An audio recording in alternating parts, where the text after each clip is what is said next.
much in life has to do with communication. Oh, yeah. And I talk about it all the time that, I call it the 4 M's of wealth. Like when you just use your muscle, you're gonna only make so much money with the human body. And management gets you another level. Maybe you can get to $300,000 a year as some big executives in a company. But if you know how to use your mouth, communication, like you're in the millions of, of dollars, hundreds of millions. If I'm a juror over there and I'm like, I know nothing about the case, I'm relying on you to paint that picture for me to say this person's guilty or not. That's like a life decision. That's kind of a big deal. Yeah. So I want the best picture painter.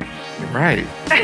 Yeah, don't be playing with my picture. Think about you're in this situation and you feel like, how am I gonna fight for myself? I don't know the law. I can't do section 129, what it says and the interpretation of it. Good attorneys are able to read the black letter law, interpret it, and apply it to your case. There's different levels to obtaining a license. So first,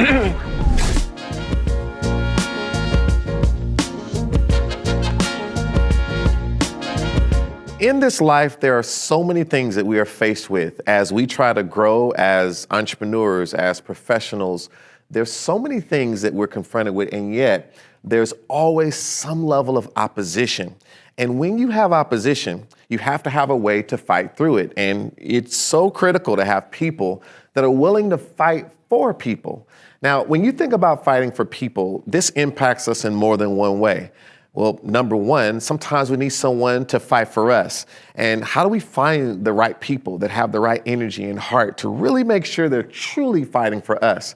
And then we've got to know if we want to help fight for people, what do we need to do to be qualified to be able to go and do something in a way that'll be recognized professionally. Now, we're not talking about getting in the streets and duking something out. You have to learn how to use your conversation and the law to actually get things done. And it is the people who really understand that move the world. Today, I have such a wonderful, wonderful opportunity to have a guest and friend, Miss Alexandria Houston. Now, this is someone with 17 years experience in human resources in the corporate and public sector that has gleaned so much knowledge, and her journey in the past as well as right now is going to teach us some things that we can learn about fighting for people.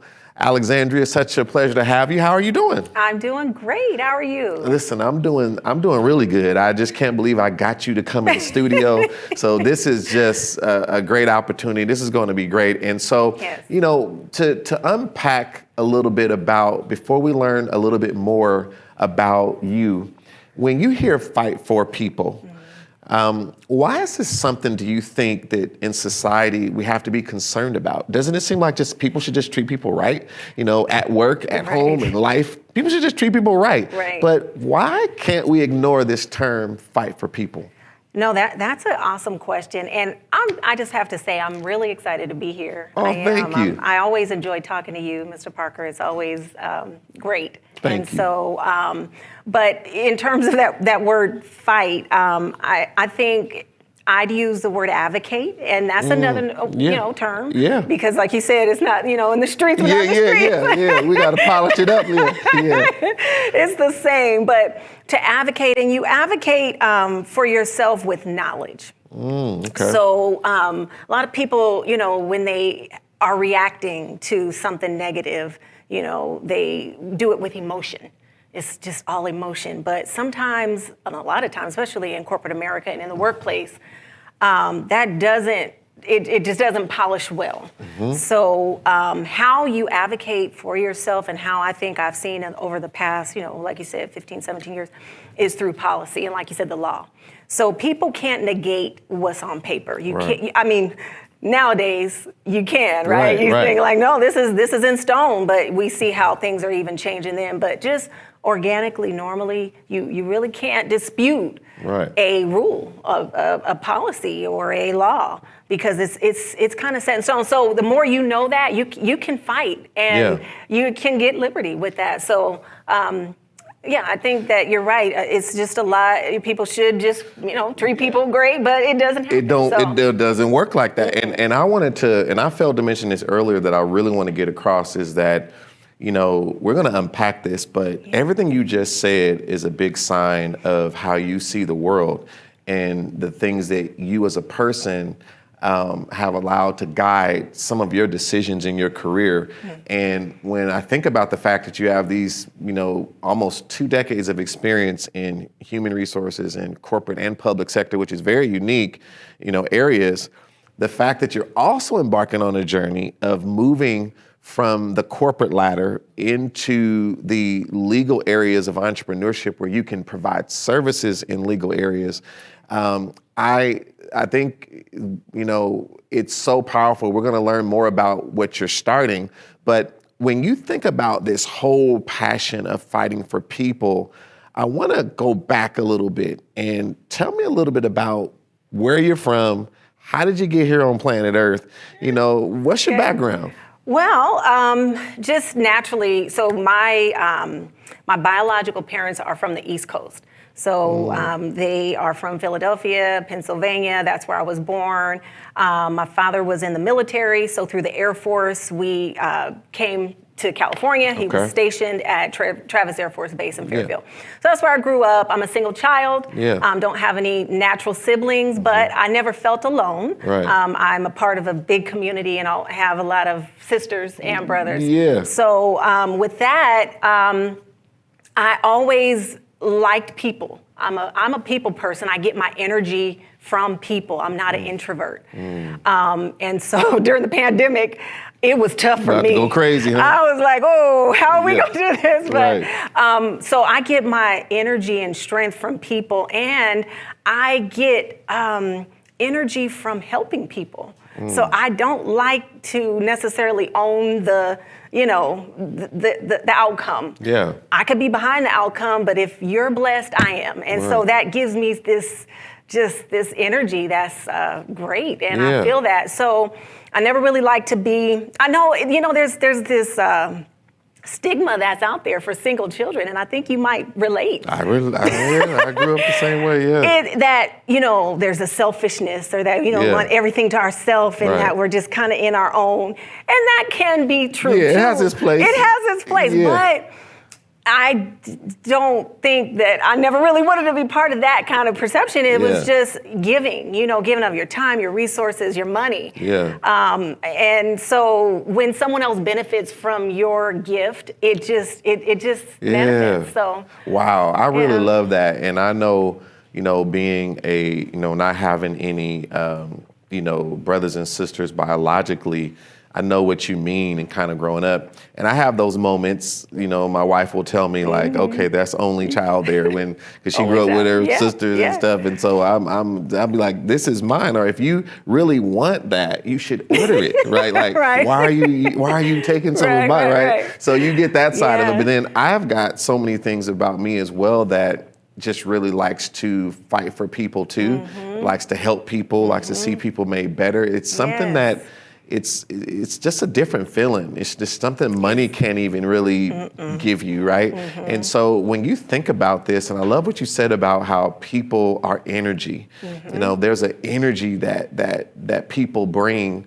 and it's something when you see someone has lost energy, maybe because someone has taken advantage of them, someone has hurt them, someone has done them wrong.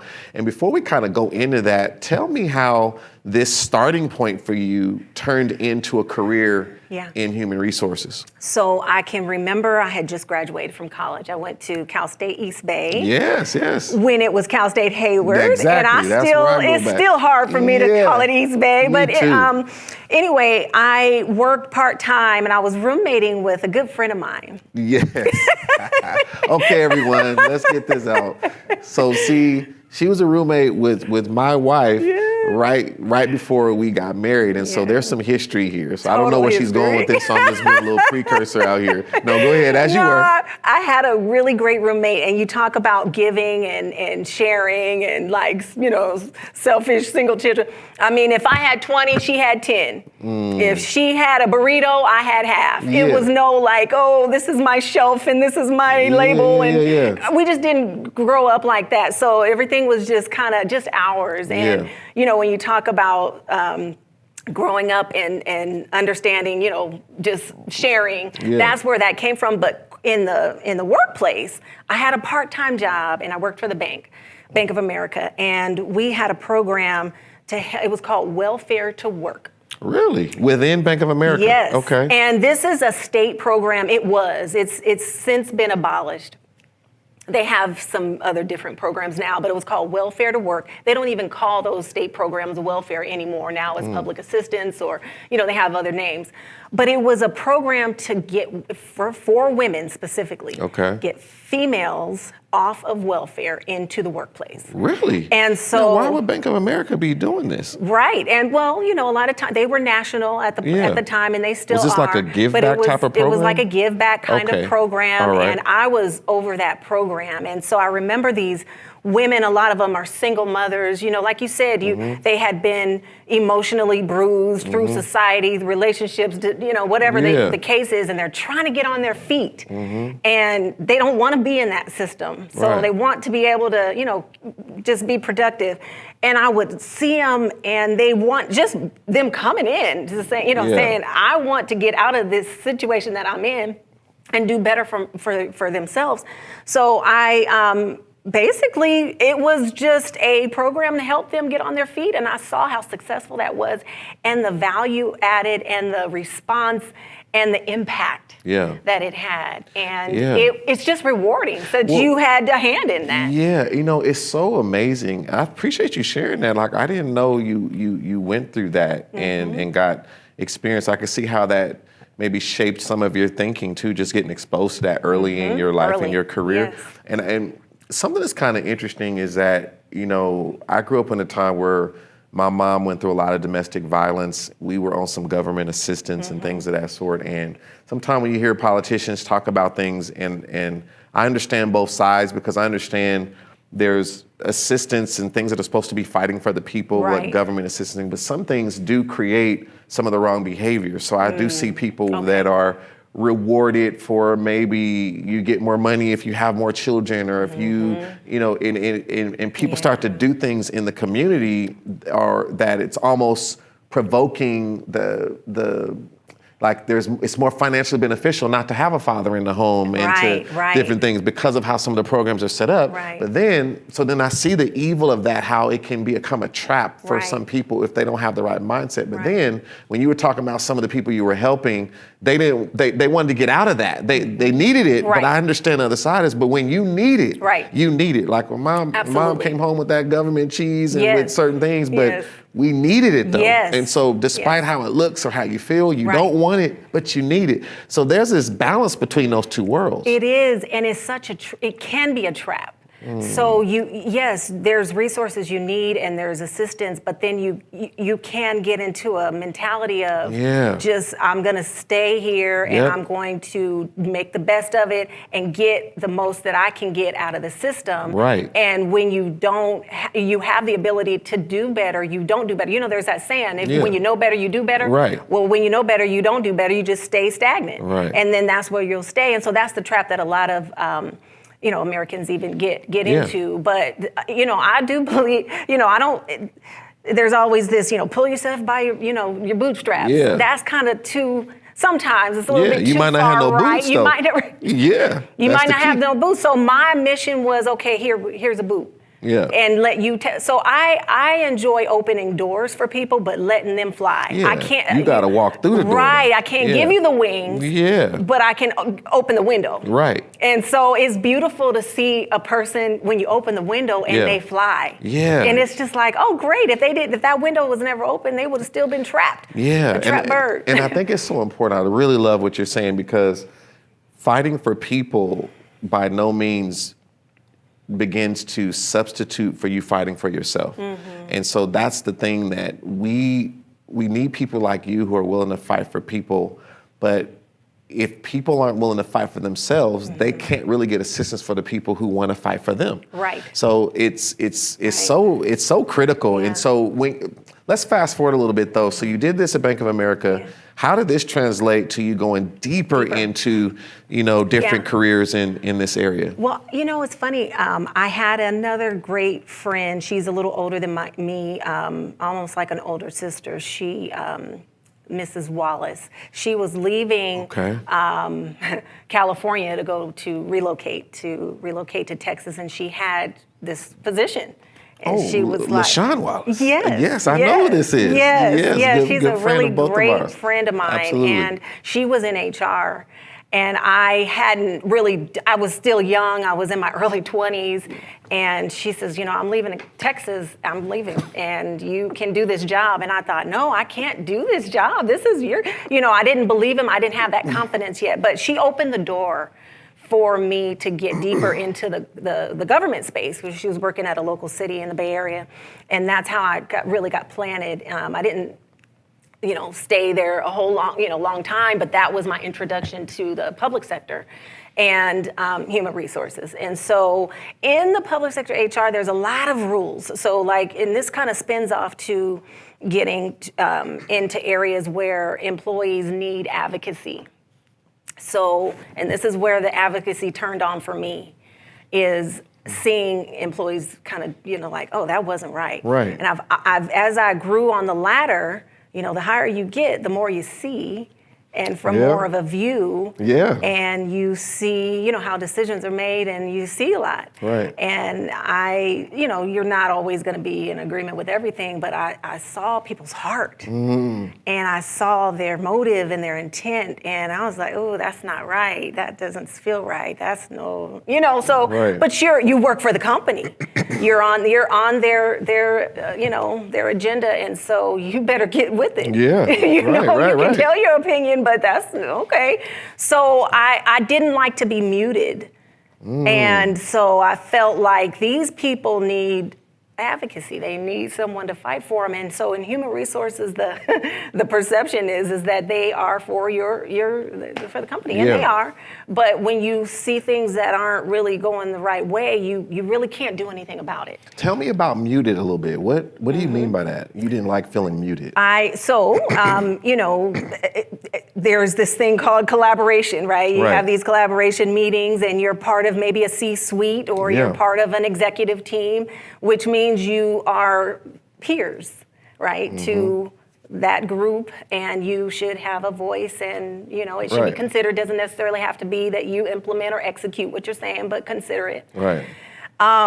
And so, when you bring out those things, right, as far as decisions that are made, and even biases and impartiality, things like even just diversity. There's a whole big DE&I push now, but things that, the civil rights laws, those kinds of things that, we can't do that. That's illegal. Right. And that's going to bring risk to this organization. But there's still, there's only a certain, there's a border, there's a line of your feedback that is really welcome. Right. So when I say muted, I know. Okay, well, maybe I've gone too far with that statement, No, it's okay. or let me back that up, Yeah. or I don't, So that's what I mean by muted. see. Just okay, sure, but Yeah, we're you gonna gotta go stay in this a certain direction. boundary. Stay in your boundary, and Yeah.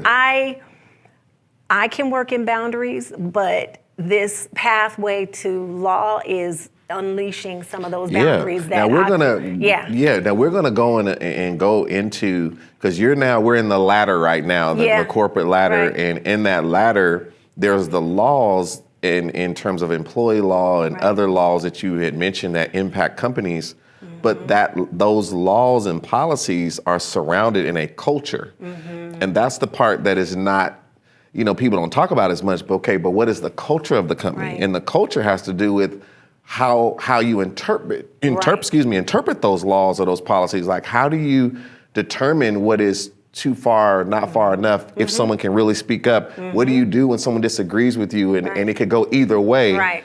Do you think that culture plays a big role? Absolutely. I've worked in, I've had a really great career working with people. My bosses I've had a lot of favor. I've had a lot of just great relationships. Yeah. And every organization that I've touched, if you go back and say, hey, what about Alexandria? Oh yeah, I remember her. So having a good rapport within and without, that's important. Right. Culture is what's celebrated, what's allowed, what's consistent. What's consistent. And sometimes you can get in and say, okay, I'm going to change this culture. And it's just like the president. You come in and say, I'm going to change the world, the United States, we're going to change all these policies. And it doesn't happen, or it takes a long time. No different in a company. And so cultures are built from over time, leadership, establishes the culture, and they really paint the picture on how, managers manage and how employees, what's accepted. And so I won't name any organizational names, but there's cultures that come with different industries, right? So banks, financial institutions, insurance companies have cultures that is even hard to get in when you're maybe of a certain nationality and those kinds of. My father was in insurance, and so I saw him from a distance. And he's, of course, African-American man. And in the insurance industry, that is not common. Right. And so people want to buy a policy from someone else that looks like a certain image. So it's very hard for him. But people buy, or whatever you're selling, they purchase from you. We can go get an insurance policy from anywhere. State Farm, just pick one. Geico, they want a relationship with you, with Michael, because they like you. They can go somewhere else and get it cheaper or even more expensive, but they like the relationship.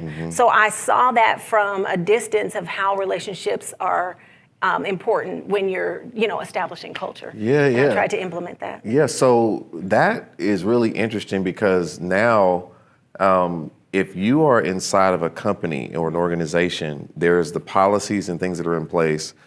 And before we're going to jump off the ladder and go into how you're starting to go a little bit more into entrepreneurship where there's more freedom to serve. And it's just a total different environment. But before we leave this, for those of us that are looking at this and they're in a culture, they're in a company, they're in an environment, they're in an organization, and they're worried about being treated fairly, how to handle when problems come up. What would you advise out of all your experience in seeing so many different things in companies? What would you advise a person to consider when they realize they have a fight on their hands now inside of a company? What steps did you recommend that they take? So first thing, and this is from not only in the legal space, but HR, documentation. I rarely, if you feel you're in that space, or it's going in those waters, verbal conversations don't stick. And I know sometimes not everything is a text or an email. But if you're entering into those, you need advocacy, you need proof. So it's all about evidence. In order to help someone advocate for you or fight for you, we can't do it without evidence. It's just like going into a court saying, but she said and he said. The judge is going to be like, great, show me. Where's your exhibit? Exhibit A. This is the picture. Where's the photo? Evidence is so critical, and without it, it's almost crazy. That's I'm thinking about. I know it's. I hope I'm not gearing off, but on O.J. Simpson. Johnny Cochran gave the glove, right? That was evidence. I'm not saying this was he's right or wrong, but I'm just saying he used that, and that was a piece of evidence. And without that, it may have gone south.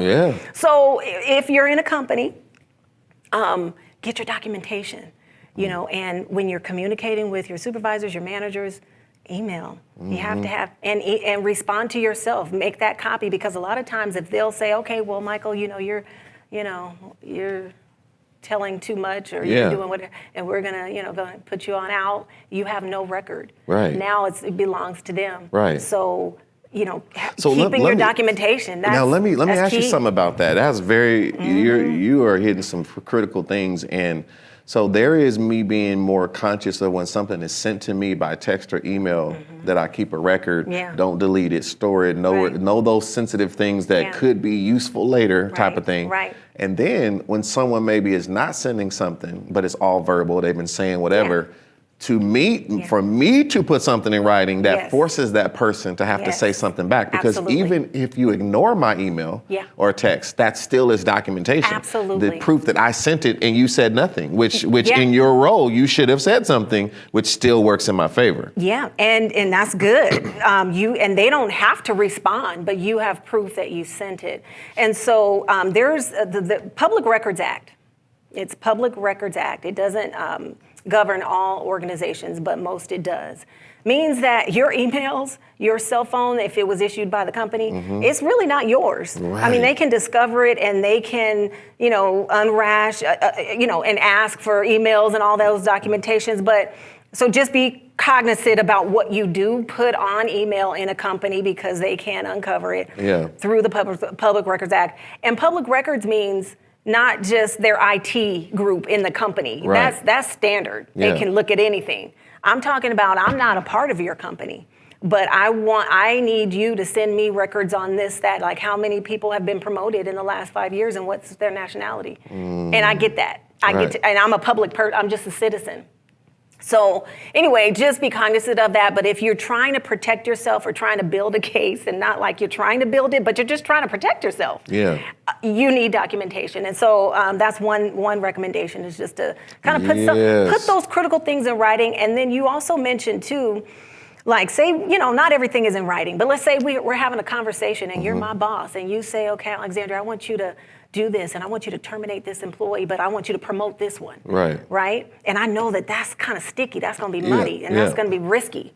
So you didn't put that in writing, and you intentionally didn't put that in writing. So I am going to confirm, Michael, per our conversation, you said this is what you want me to do, X, Y, Z. You could respond to that or not, but that just shows that you told me.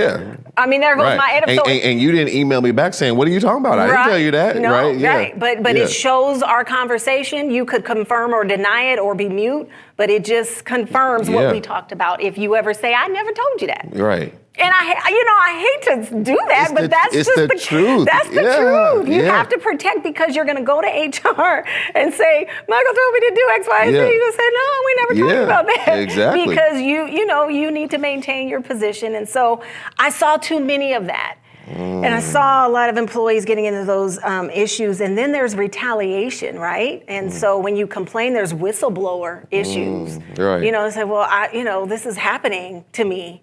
Who do I go to? And then you find out that I've complained, and then you say, you're not needed anymore. We're going to suspend you.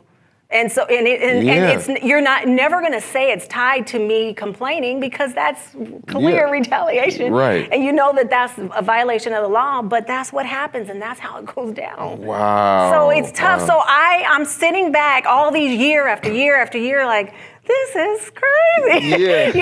So that's where my launch to employment and labor law came. And I'm connected to a lot of a big community here in the Bay Area whom I love. And I see that happening to people all the time. Well, now as we start thinking about like legal services, so I want to go to my whiteboard for a minute and see if I can pull this up here. And I want to just think a little bit about how, when you think about the corporate ladder, so there's this ladder and there's different, like a rung on the ladder that you have to climb up. So when you think about that, there's rules of how you can migrate up this ladder, not only in compensation, but even in authority, decision making, what you can even do. So you've been in this corporate ladder where you've been moving up this ladder, helping people, doing different things, realizing that this whole ladder is also surrounded by a culture and so forth. So when you think about coming over into the entrepreneurship area, right, which is a little bit different, and in entrepreneurship, you also could say there is a ladder. I like to call it more of a value ladder. And this value ladder is more saying, okay, as we go higher up, we can deliver more value to a customer. And as we go further to the right, the price may be a little bit more. So the reason I'm bringing this up is to say, if you create something outside of the corporate ladder, it allows you to give more value to people and also be compensated for what you do, right? Now, not that it's all about the money, but we all need to pay our bills. We all want to grow. And the more money we make, the more people we can serve, right? So when you think about taking that jump and kind of switching ladders here, tell me some of the things that excite you about maybe having less stipulation and control or muting that would stop you from serving people in ways that you really feel you could help them. So that's a really great question, and it's something that I've thought about over the last few years. So I have a practice, I guess you could say. It's a legal document practice. I'm a legal document assistant. In California, there's these professionals that they license as legal document professionals. You have to have a certain, education to do that. Right. But basically, it allows you to help self-litigants. So a self-litigant is someone who is representing themselves. Okay. Right? Maybe they don't have the means to hire an attorney, which the gap of people who can't hire an attorney or retain an attorney and legal representation is very large. So in California, that gap is wide. And so there's a person in the middle, a professional in the middle, which is the LDA. And so we're able to help guide you on how to navigate the legal waters in whatever situation that you're in. And there's mainly in the civil area, some in the criminal space too. And when I say criminal, I mean like expungements, if you have something on your record or those kinds of things. Yeah. But when it comes to incarceration and things like that, it's usually, you do need an attorney. Yeah. But then there's a bunch of things under the civil umbrella that, we're able to do, except for when you really have a hearing with, in front of a judge and you have to advocate your case. Speaking on behalf of a client is kind of the unauthorized practice of law. Right. But everything else, you really can, file paperwork with the court, things like that. So this is all under what you're currently doing now. Correct. So wait, let's pause for a minute. Let's come back to my whiteboard. Okay. So a self-litigant is someone representing themselves. Right. And I'm gonna draw like a little umbrella here. And so under this umbrella, what are some things, let's say this is the civil umbrella, what are some things that fall under this that can be addressed as civil? What would, for people that may not know, and for even things you help people with, what falls under this umbrella? Okay, so there's a few. Unlawful detainers. Unlawful detainers are in the landlord housing space, right? Okay. So say you're a landlord, you have property, and you have tenants that live there, and you have some issues with one of your tenants, you need to evict them. Evicting is a legal process. And so you need to serve them, you need to go through possibly a hearing, through mediation. It's a process. So that's one area, unlawful detainer. Okay. Family law. Family law is a big area under civil, and that could mean anything from legal dissolutions, fancy legal word for divorce. Yeah, right. Dissolutions, legal separations, child custody cases, child, spousal support issues, all the things that come into a family law. And I really never was. That space didn't interest me too much, and it not because it didn't interest me, it's just because it's so emotional. It is. There's a lot of emotion, and with your background, there's a lot of feelings, a lot of hurt feelings, a lot of hatred, resentment. Yeah. So I never really, it's almost like you're a legal professional, but also a counselor too, right? Yeah, walking people through those tough times. Yeah. But anyway, that's another umbrella in there as well as employment and labor. That's civil. Okay. So I'll say too, in the workplace, civil areas, let's say you were wrongfully terminated. A lot of companies, all cases don't have to go to trial. You think, okay, I have this lawsuit, and if you've been faced with litigation, it's a very scary. Yeah.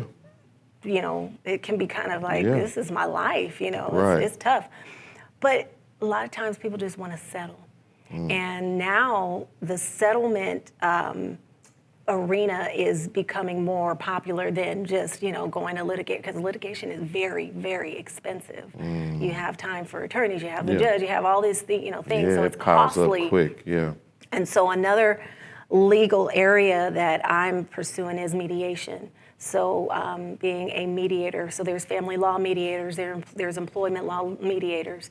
And so it's just really, let's talk about it. Let's talk about our conflict. How can we meet in the middle? Right. Okay, you feel like you're harmed? All right, here's a settlement. Oh no, that's not enough. I think I deserve this. What are the damages? You know, you just talk about it. Yeah. Versus, okay, we have a 12-person juror. Yeah. Everybody's in the court, and then you have the gavel. I mean, you can go there. And much more cost. Oh, the cost is, the difference is very large. So a lot of the settlements are becoming a little bit more popular, and attorneys are leaning on mediators to do that, because they don't have a lot of time to talk and let's get you to agree. And how do you, getting two people to agree is tough. Right. Especially when there's feelings of, no, I was done wrong. Yeah. And so, but if things don't settle in that area, then absolutely, hearings and jury trials are very real. Yeah. And even civil trials.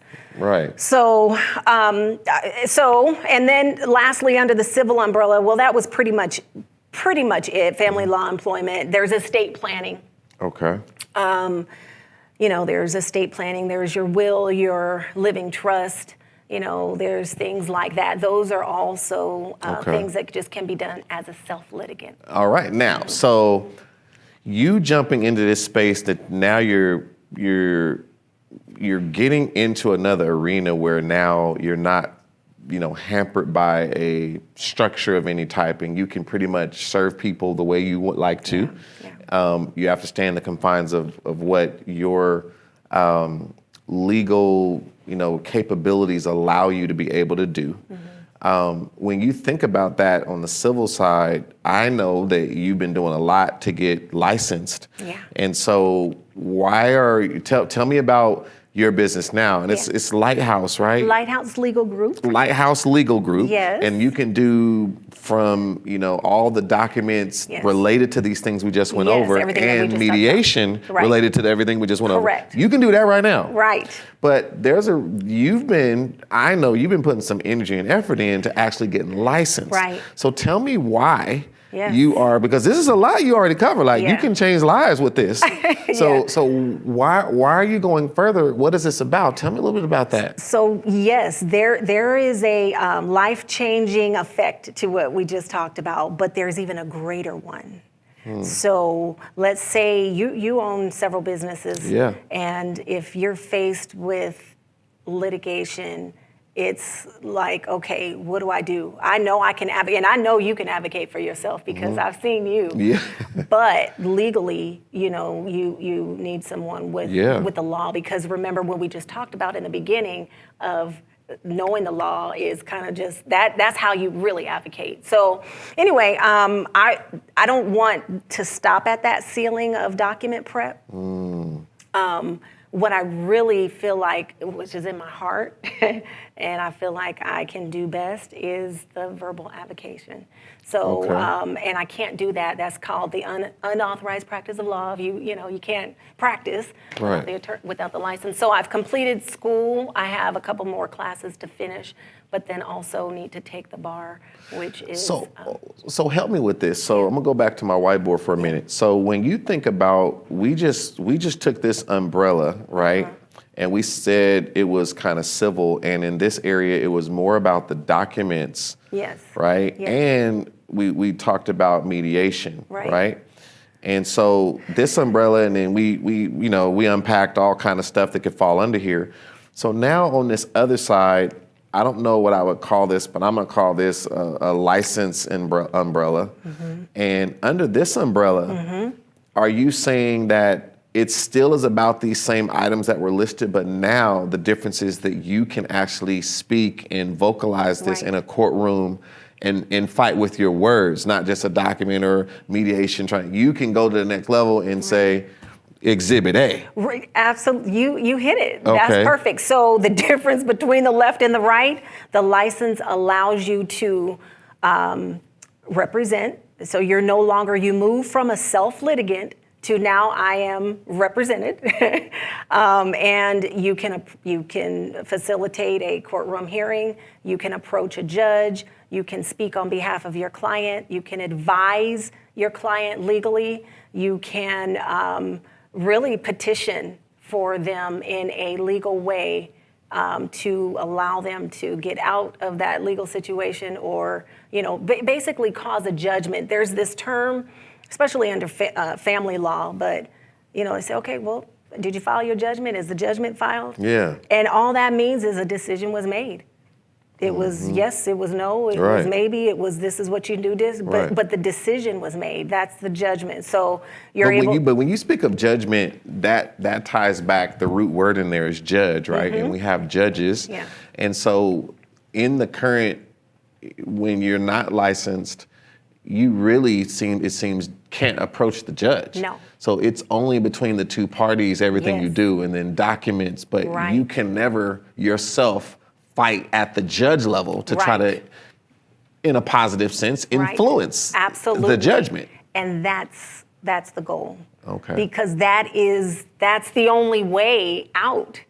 I shouldn't say it's the only way out, but think about you're in this situation and you feel like, how am I going to fight for myself? I don't know the law. I can't do section 129, what it says, and the interpretation of it. Right. So you can Google the law. You can find out, and they call it the black letter law, right? It's just the words. The letter of it, yeah. But no one interprets it for you. You could say this means that, but it doesn't mean that. Right.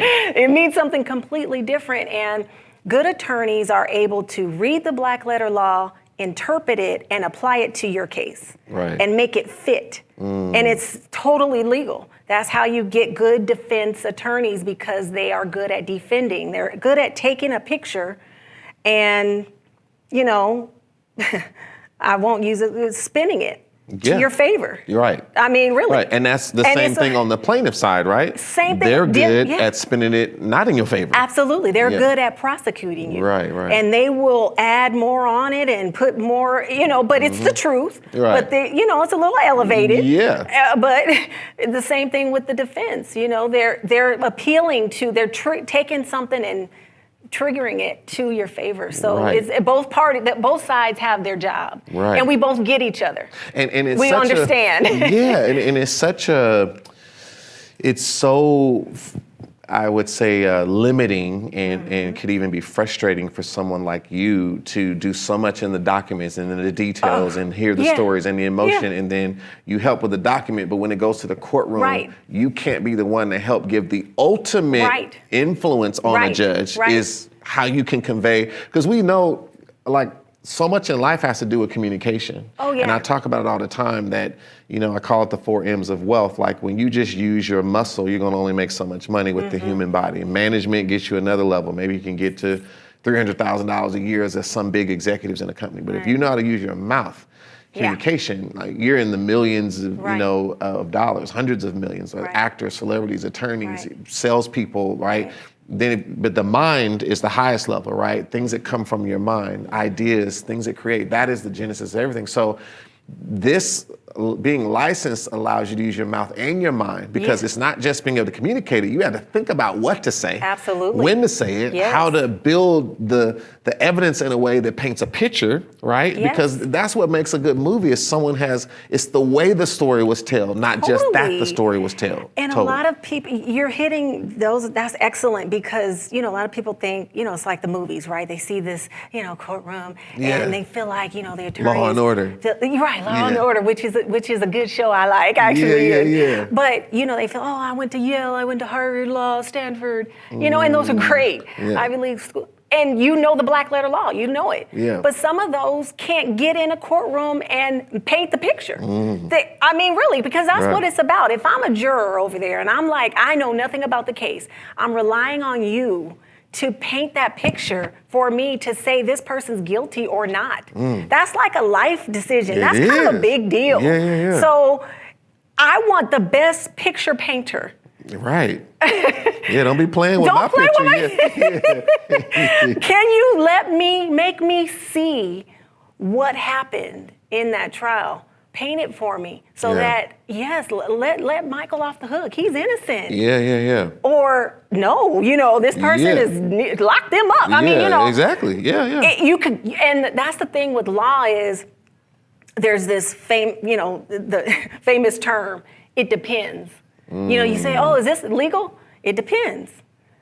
Can you do that legally? It depends. Right. I mean, you ask anybody in the legal space, it just always depends. And here's why. Because you can argue both sides. I can make you look innocent and I can make you look guilty. Right. And that's the paint. That's the picture. Yeah. So if if I'm able to do that. Yeah, the painting of the picture. And you know that also, I'm an entrepreneur, I manage a lot of businesses, but I'm also a minister, and I deal with a lot of issues and counseling and helping people, and I've been doing that for decades.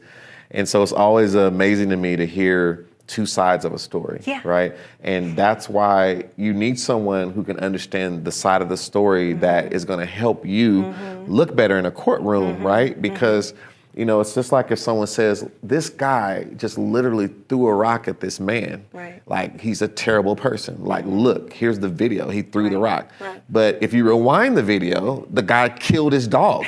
Right. You know what I mean? And that without that rewind, the guy looks terrible. But if you don't tell the whole story, now the rock throw, you wonder you could have did more than throw the rock, right? People, it depends. So a good attorney. Or maybe it was self-defense. Right? Yeah. So a good attorney is going to dig for the deeper things that help to paint a picture that helps someone really understand what happened from the perspective of the justice that you're trying to get. You can't be surface. Right. You just can't. And that's why a lot of times when you retain an attorney, especially in the criminal space, right? Even civilly, whatever, you could say, they always say, come clean with me.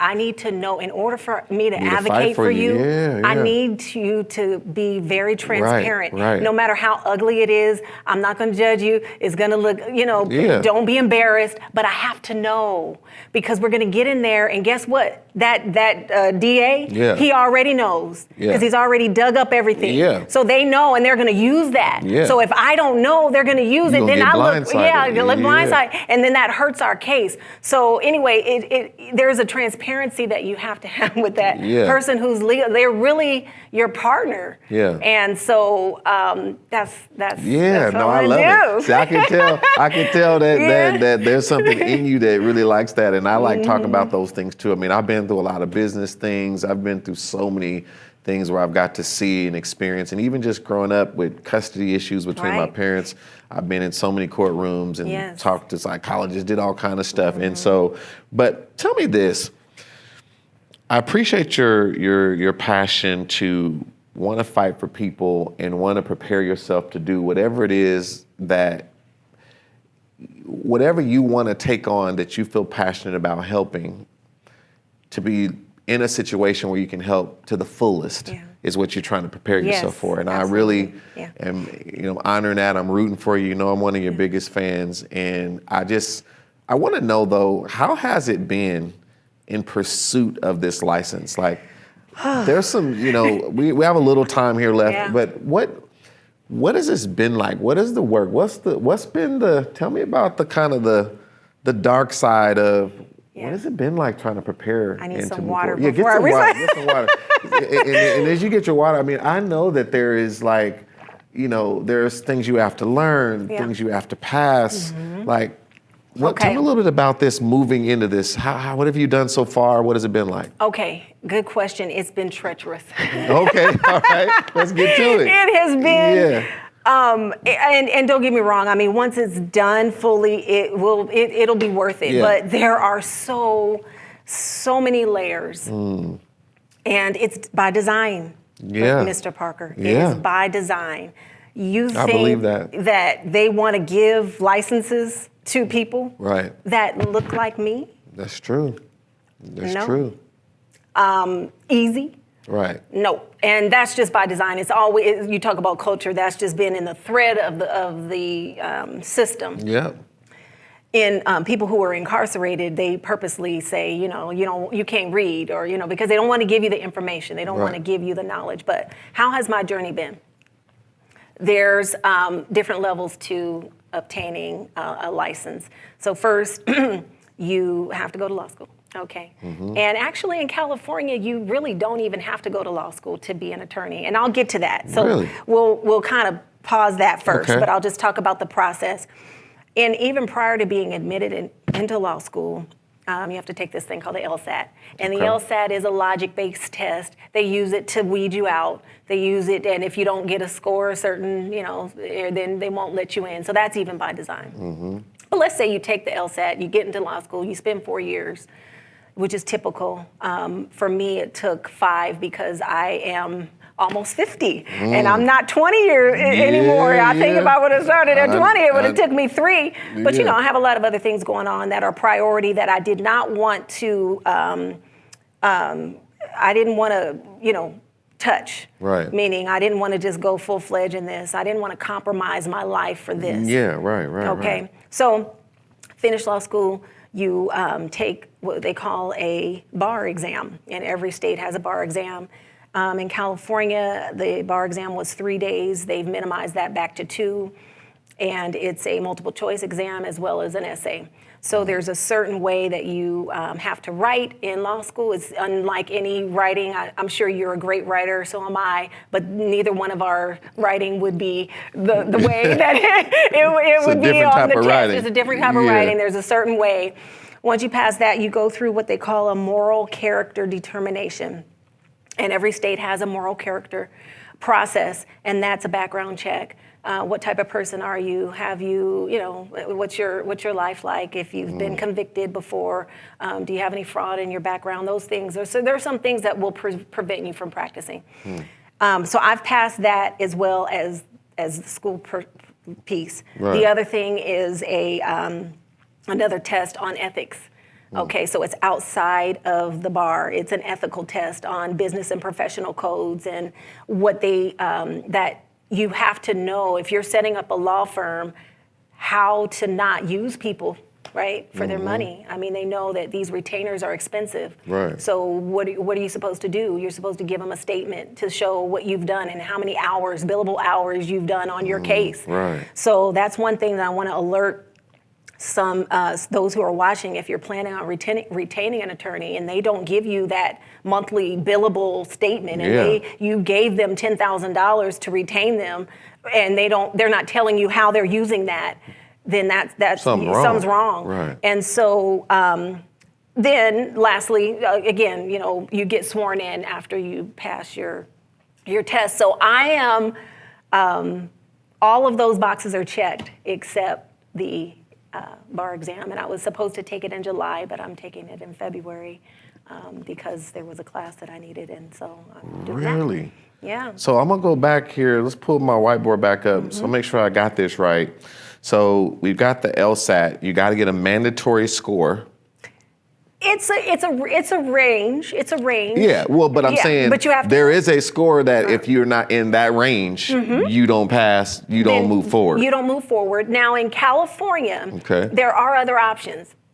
California, there are schools that are ABA approved, ABA accredited, American Bar Association, and then there's some that are not. Okay. And then there's unaccredited. Those unaccredited schools and those California Bar Associated schools are a little bit more flexible with the LSAT. Some don't require it, or some will let you in with a lower score. Okay.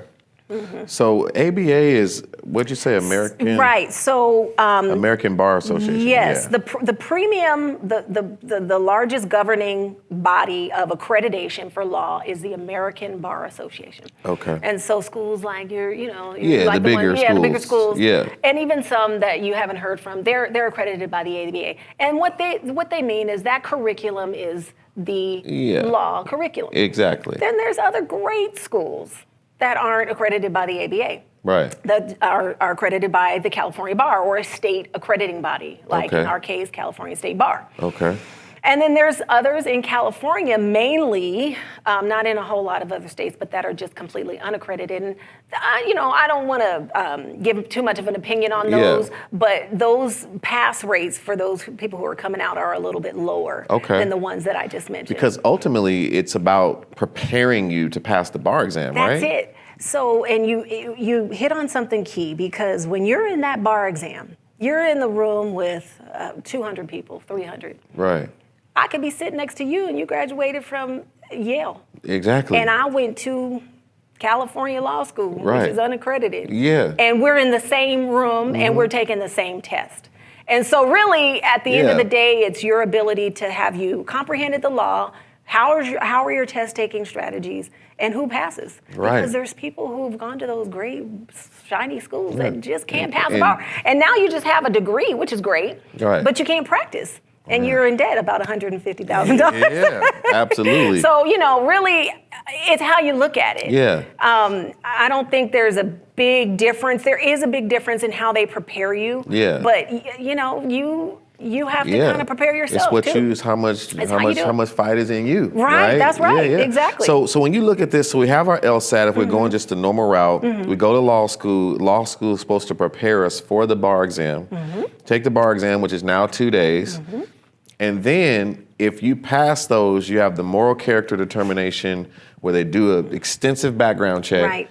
Then you have the ethics test. And if you pass the ethics test, you then can be sworn in. Like, this is really, I really have made it at that point. Yes, and it's a ceremony. And I'll just point out, the bar is really prior to being sworn in. So your moral character and your ethics tests are usually done prior to the bar. Oh, really? Yes, they are. Okay. So they make sure your moral character is passed before they even admit. Is it before law school though? No. So after law school, but before bar? Correct. So it's kind of like usually more like here. 6 months before you're trying to take the bar. Okay. So it's more like in here right after law school and before I take the bar. Okay, got it. And I'm all through those beside the last. Okay, hold on. Let's get your journey. So you did LSAT, law school, moral character, and the ethics test. Yes.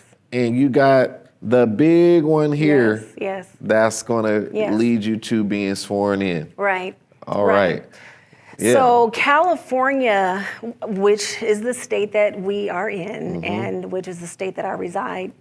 And in the state that I plan on staying. The California bar is tough. And New York, those two are really the ones that they have the lowest pass rate. And, our laws are very unique. Yeah. There's this term in law called precedence, and you know what that means. But, certain times there'll be, cases that are tried, and precedence is what happened in a like case, 10 years ago or 5 years ago. Well, California is always setting new precedent, right? Yes. So it's tough to say this is how it's going to be all the time because it's always evolving, where sometimes even in your red states, it's a little bit more it's more stable because this is how we do it here. This is how we do it, and we are not changing. Yeah. But California and New York are very progressive, and they're very liberal. Yeah. So they're like, well, maybe we can change on that. That does look good. I didn't think about that, but that makes law a lot more complicated because there's so much precedent that's been set, which has a lot to do with how cases are judged. Yes. So now you have to know a lot more than someone that's in a more simple state that just says, this is what we've always done it. Don't mess around with what we've always done. Right. And they call those places legal deserts because there's a lack of legal representation There's in those no water. No, really. You have a catch a case. Good luck. Yeah. Find us someone who can help you. Right. And they call them legal deserts. Wow. So even some colleges, law schools, they'll say, are you interested in practicing in a legal desert? Because they want to, and you might say, I want to go to Idaho, I want to practice. Great, okay, we'll let you in because they lack. Yeah. They're hurting, they need this. So, but that's not my case. And California has a whole plethora of attorneys. So, there's a lot of competition, but in certain niches, there's not. And so it's just like I had mentioned as far as being a salesman and people, buying from you and not the product. It's no different than an attorney. Yeah. You can go and find a bunch of labor attorneys. Just pick one. Yeah. They're out there, or family law attorneys that will help you with your case. Pick one, but finding the right one that connects with you and your story and your personality, and even having some personal experiences. That passion comes out in your advocacy. Yeah. If you haven't experienced any of it, you can still do it, but you're a number. Yeah. Your billable hours. Right. You're not connected to the case. Yeah. And so I don't want to operate like that. Yeah, and I just want to say this has just been a wonderful discussion, and I want you to know that I am praying for you, and I want, I just really am wanting the best for you. Of course, I know you believe in the Lord's will. We want the Lord's will, but I do appreciate what you're striving for and what you're trying to do.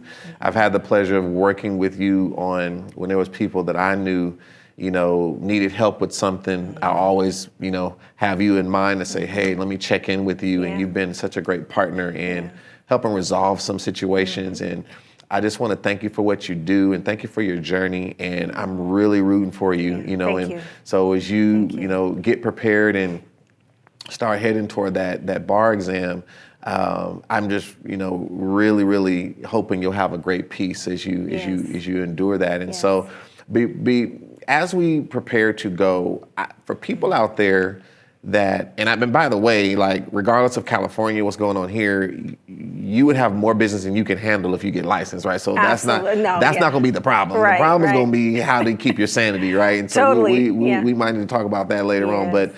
But for people who do want to contact you for whatever reason, how do people contact you now while you're on the journey? Because you are helping people right now. There's all that civil stuff we talked about, and those are some weighty things you're helping people with. How do people get a hold of you? How do they contact you? Honestly, how it's been is word of mouth, because I've been operating, but not like you haven't seen a big splash. Yeah, and you've been intentional about that. A little bit. Yeah. And because, you can help. But just because you can help a certain case doesn't mean you should. Right. So I am also intentional about who I help. Yeah. And that's not to say anything, about anyone, but you have to make sure that you're confident about how to help that case. And some things are like, maybe, that we can't touch that too much. You have to be honest about that. Have to be honest about that. And some things do need a kind of a bigger bite, so to speak, or another specialty. So, but I'm on Instagram, Legal Lady. And so Legal Lady. Legal Lady, okay. Yes. And that's, or, if you just kind of have my number or get it that way. They'd have to know you. They got to know you for that. Right. But, once the license comes into play, you're right, I think everything will just fall into place. I've even considered, and you mentioned prayer, and so yes, I am a believer. But I've even considered, maybe taking a test in another state, like Texas or Louisiana, or there's other states that are kind of not as complex. Exactly. And so, but haven't really got there yet. I understand. I'm open. Praying about that too. Yeah, absolutely. And I understand that. And so I want to thank you for everything you gave on this episode. This was I thought great. It was outstanding. And so I just want all of you out there to know that it is so critical to fight for yourself, but we also need people out here that are willing to fight for us. And as you learned here today, there are people that exist that are trying to do things the right way, really, really care about the people that they serve. And so I would invite you, if you got any conflict, anything you're dealing with in the corporate space, as an entrepreneur, even in your personal life, make sure you're looking for the right things, the right qualities. Don't just accept everybody who says they can help you. Really make sure that you connect with them and that you feel that there's something in them that is really, really aligned with who you are and what you're trying to do, and that will really seek justice for whatever that thing is. And the more you know about things, the better you can assess whether or not someone is really working for you. And you also can, prepare yourself the right way for if anything does come up, that you're more equipped to handle that issue because you've been documenting, you've been doing the things that you heard. So I hope this episode has served you well as we talk about continue to be the CEO of your life, where we charge, we expand, and we overcome. And we do everything possible to make sure we take our life towards the ultimate freedom. Don't let anything get in your way from doing that. Even if it's a legal matter, there's someone who will fight for you. Until next time, God bless.